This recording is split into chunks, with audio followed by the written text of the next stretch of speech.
வணக்கம். கடலூர் திட்டக்குடி அருகே மாவட்ட ஆட்சித்தலைவர் தம்புராஜ் ஐஏஎஸ் போலவே தானும் ஐஏஎஸ் ஆவேன் என்று உறுதியுடன் இருக்கும் 3ஆம் வகுப்பு மாணவன் தருண். கடலூர் மாவட்டம் திட்டக்குடி அருகே மாப்பொடையூர் கிராமத்தை சேர்ந்தவர் சங்கர். இவர் விவசாய வேலை பார்த்து வருகிறார். இவரது மனைவி சரண்யா. இவர்களது மகன் தருண்.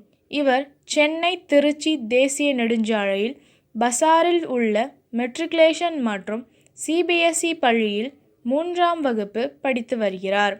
இந்த பள்ளியில் நடைபெற்ற எதிர்கால கனவு லட்சியம் குறித்த போட்டிகளில் பள்ளி மாணவர்கள் பல லட்சிய கனவுகளை வெளிப்படுத்தினர்.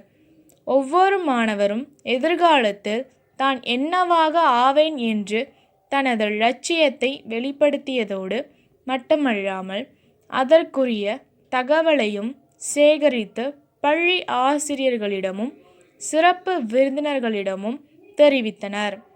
அந்த வரிசையில் 3ஆம் வகுப்பு படித்து வரும் தருண் என்கிற மாணவன் கடலூர் மாவட்ட ஆட்சித்தலைவர் அருண் தம்புராஜ் போலவே தானும் ஐஏஎஸ் ஆவேன் என்று தெளிவுபட விளக்கம் அளித்தார்.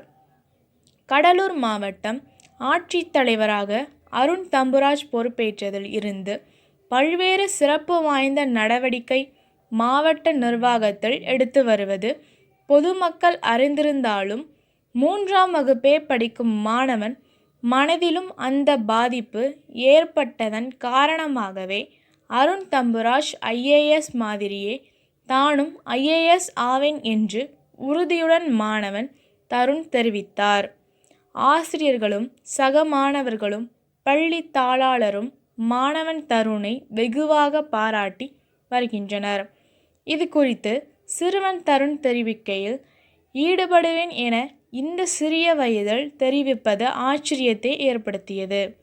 சிறுவனின் தாய் தெரிவிக்கையில், இத்தனை ஆண்டுகள் மாமியார் பார்த்து வந்த விவசாயத்தை அவருக்கு உடல் நலம் சரியில்லாமல் போனதால் இந்த ஆண்டு நான் முதலாக பார்க்கிறேன்.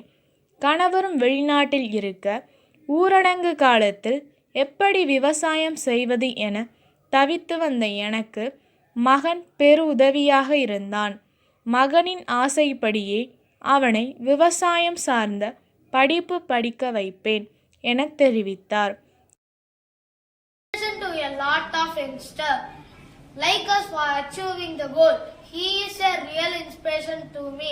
Also press my career in IAS. Thank you.